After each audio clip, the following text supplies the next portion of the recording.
We call it the Tier 11 Data Suite. And we've been working on this for quite some time. It's a partnership between 3 different MarTech technologies that we have been able to seamlessly integrate together. Our brilliant COO wrote the integration that no one else has. We have exclusivity to it. That's the key to this whole thing. That's the IP. And I'm excited to show it, to see it and talk about it and explain how it works here, because this is the stuff that's now driving our decisions when it comes to how we manage our clients and how they get their results and all the stuff that we talk about here on the show, because it's funneled through this whole thing.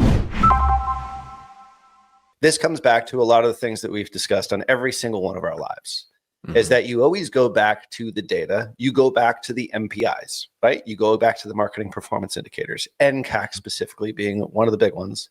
But how do you get that data so that it's clean and you trust it? Yeah. How do you get those MPIs and understand them so that you can make not data-driven decisions, actually data-derived decisions, however you want to put it? Like, you're making better decisions because you have better data. And a lot of people say they have better data, but a lot of them are full of shit. Yeah. Yeah. If I keep hearing saying, like, we're going to take your data, throw it through AI. I'm like, wait, hold on. Stop right there. But this is actually something that we're now seeing. Like, we are seeing visibility where we had previously had not been able to. And it comes back to the data being clean, the data being pure, the data being accurate and highly effective. And then you and our creative team, for example, can now get together and say, oh, well, this is the stuff that's actually working to get to the MPI, get to the goal for the client. Yep. So we call it the Tier 11 Data Suite. So without further ado, John Moran introducing Tier 11 Data Suite for the first time anywhere. Hey. So the Data Suite, it's multi-step. It's much different than probably what everyone is used to understanding, because basic understanding of Data Suite, or data in particular, is, well, platform fires a tag on my site and tells me what happened. And that's true. That's kind of like the basis. That's pretty much how Google works. Right. A lot of times that's how even third-party attribution companies work. Yep. Is you're using their tag. Even like, heat mapping and screen recording. It's usually just a tag you put on your site and it fires. Right. And while that's good, 2 years ago, that's been heavily deprecated in the last about 720 days, to the point where all of these interrupters, privacy settings, consent mode, cookie blockers, ad blockers, have whittled down to what Shopify has even said on their own data. Shopify's data is 55% accurate in the United States, 45% accurate in Asian territories. And that's the only two things that they published, essentially. And I'll give you a correlation and a comparison so that you have a better understanding of what I'm about to present.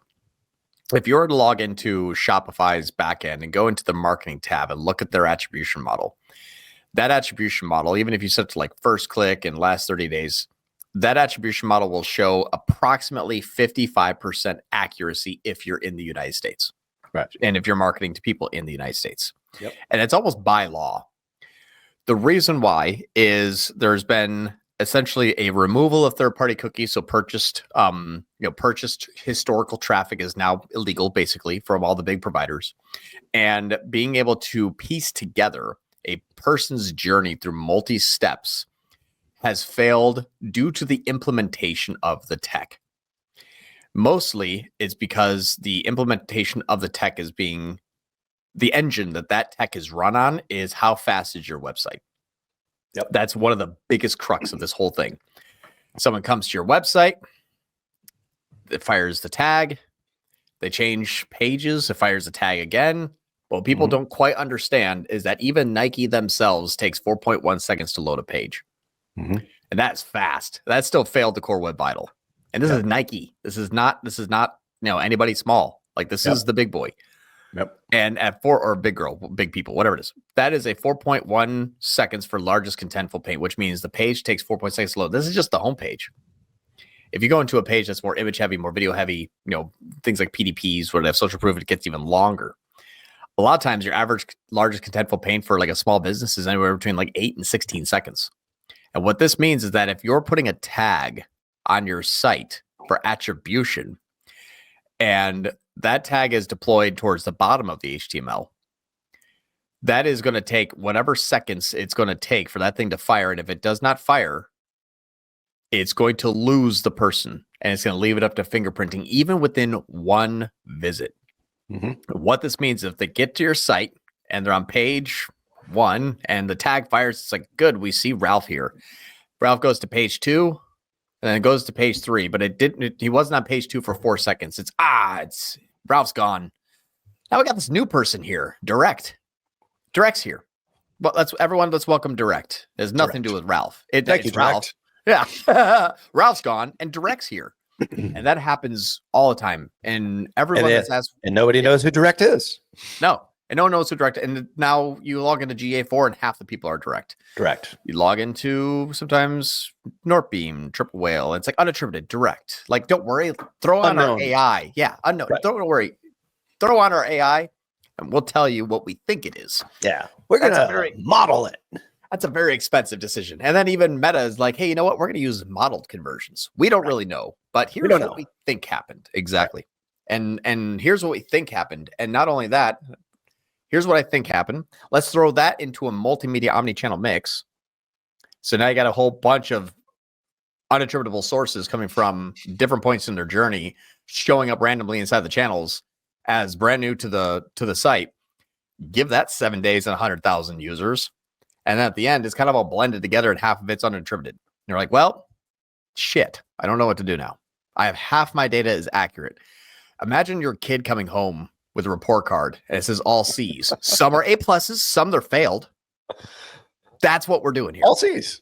All C's. It's like, well, shit, you could be a student all the time, or you could be going to summer school. I don't know. And Did you flunk history or math?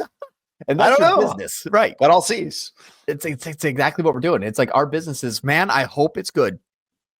Like, that's it. So I hope we're the A+ student, and I hope I'm not going to summer school, which is an FBA loan or an SBA loan to keep myself afloat. Yep. So that's why Tier 11 we've introduced and built and have collectively started to use and see good success, something called the Data Suite. And I went ahead and go ahead and share screen again. Sorry, I know that need to plug that in. They don't pay me to be a producer on this show, by the way.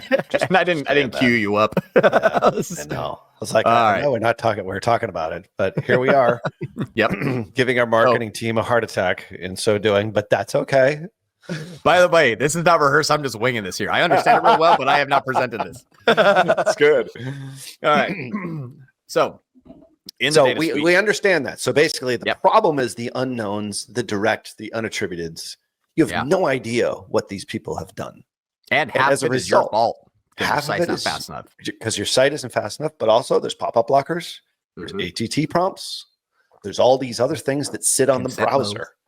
Yeah. Consent modes, like all of that. That's blocking all of that from happening. And this is going to get worse and worse and worse. Yep.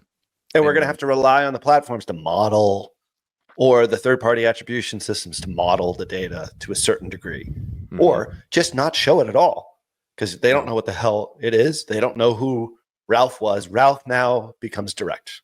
Exactly. John becomes unknown. Your return customers are now direct new because they don't know where they were. They don't know who they were. Yeah. Your old customers, your old visitors, sometimes are half new now. So it negates the NCAC. Like, you don't know who that new customer is. And your ECPNB is 50% off. Yeah. Now that's effective cost per new visitor. That is one of our 15 MPIs. Very important. The cost that you use in order to figure out whether or not are you getting new people to your site? Because that's why people hire us, to get them new customers at an affordable price. Makes sense for their finances, right?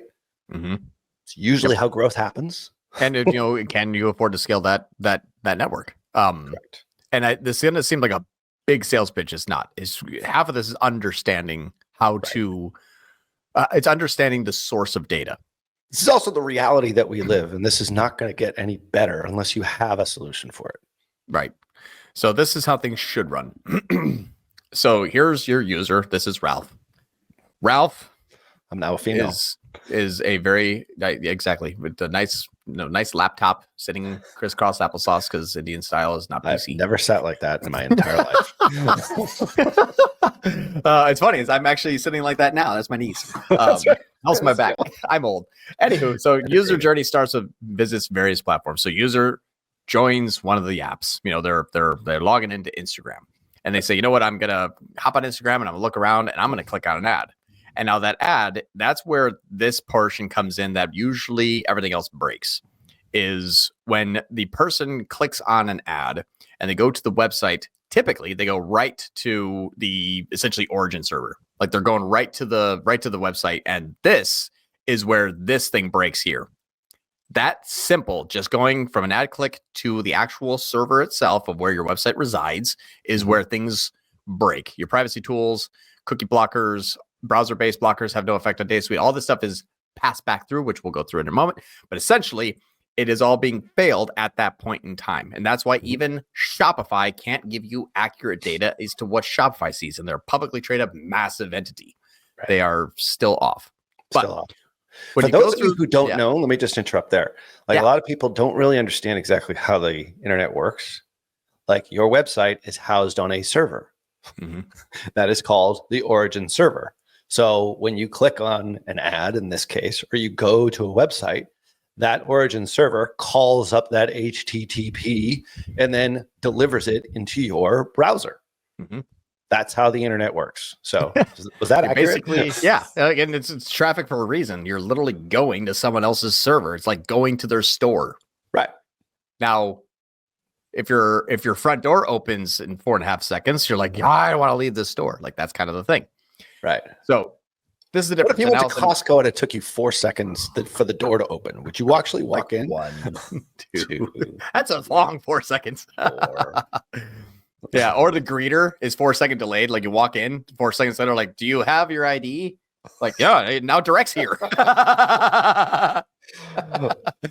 We don't even know if this person's a customer. Anywho, that's actually a really good analogy. I'm gonna use that later. But here's the edge. So this is the edge. Now, what the edge does is essentially saying before you get inside of Costco, before you go through and bypass the greeter is on a 15-second delay, we tagged you in the parking lot. The greeter has got binoculars on the roof of Costco. It says, Ralph's here. Ralph's back. I know where Ralph came from. Exactly. Yep. We know where Ralph is. So it tags you before, pardon my French, but your site fucks it up. That's big. That's big because of all those blockers that are on the site. Exactly. Blockers on the site, blockers from the client, from the client with the user. Yep. The cookie blocker, the ad blocker they have, all that stuff. Basically, we ATT get to prompts. Right. iOS 14. Exactly. We get to tag them before that all becomes a thing. And Allison says, how does server-side tracking play into your data suite? We dump a lot of money a month into this. I won't give the name out there. Just I don't want to ever slander anybody, but they use another company that does data suite esque type of actions and says, would this be something that would eliminate that with your data suite? The answer is yes. This is the difference. Elevar, other companies like them, or you have other companies. The Edge Mesh is another company that does this. There's another one. Who is the other person that does this? It's there's Elevar, Edge Mesh, obviously Northbeam, Triple Whale. Then you have who is the other people that? There's one other one that's escaping my mind, but all of them have different ways of deploying tags. Right. And Edge Mesh is one company that uses, obviously, an edge tag feature. They do things a little bit differently for different reasons. Theirs is going to be more for site speed purposes, not attribution tracking.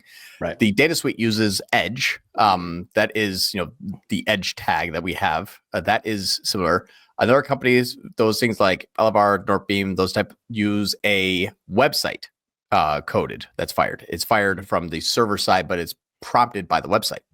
It's not necessarily an edge server that's going to a data warehouse that is separate. Yeah. So the way that the tag deploys is extremely important because it's like you have a amazing tag. That's your engine of your Ferrari, but the Ferrari doesn't have wheels. Like you can have amazing tagging capabilities, but it can't go anywhere. It's not fast enough to actually deploy. And so that's kind of the analogy there is the way that things are deployed matters from that visit for the first time for the next years, really. If it fails at the beginning, it will never propagate later correctly at the end. Right. So the edge tag, this is that where it's like, okay, someone's on their way to the store, tag them. And then that goes into the data warehouse. The data warehouse then feeds information into the interface, which is wicked. And that's where you see the data that looks like this. So the edge tag that's coming from the data warehouse, when a person comes to the site and says, okay, this is the new visit percentage. We know that Google Ads is running Performance Max, which is why only 5.5% of these people are new. And it costs you $33 every single time there's a new visit. This is important as shit, because if you look at Google Ads, it's like $2 clicks and these things are getting 400 ROAS. No, that's not true. This is the health of your company. We're only spending 30 grand out of 225,000. So about 10-ish%, because we know that this is never going to scale. And I would waste $100,000 in 6 months of my time because I didn't know that. And I didn't know this. And that is coming from the data warehouse, because the edge tag is so accurate. It's like we tracked 95% of these people before. Right. Let me just explain this part of it. So the edge, people are like, well, where did you find the edge? Well, the edge has always existed. There's something called a CDN server. Remember when people say, well, delivery network. Content delivery network, a CDN server. So for those of you who are not techie, like when somebody says clear your cache, basically it is a server that is located closer to where you are proximity wise. There's 7,000 of these things all over the world. Okay. And CDNs have been around forever. Oh yeah. This company that we use, this MarTech company, figured out a way to use that pre-existing technology in a very affordable way, but to help marketers with this very issue. So this technology has existed for years, 20 years plus, and they're backed by the largest CDN on the planet, which is the most secure on the planet, HIPAA compliant, all these other sorts of things. We're not going to get into all the details here. Our marketing department is going to be able to explain that at some point in time. The point is like this tech has existed for years and years. This is just being deployed in a different way to give marketers greater visibility, lift the veil on all those unattributeds, all those unknowns, all those directs. She didn't know what the hell you were doing with those because they were primarily model data. Now, it doesn't get rid of all of them. Not all of them. You still have a small percentage of it because nothing is perfect. But the point is the visibility is pretty darn good. It is almost perfect. All right. I don't want to oversell it. Oh, I'm going to oversell the shit out of this because this is my company here. Okay. And I'm going to try to see, can I 1019 bully sticks?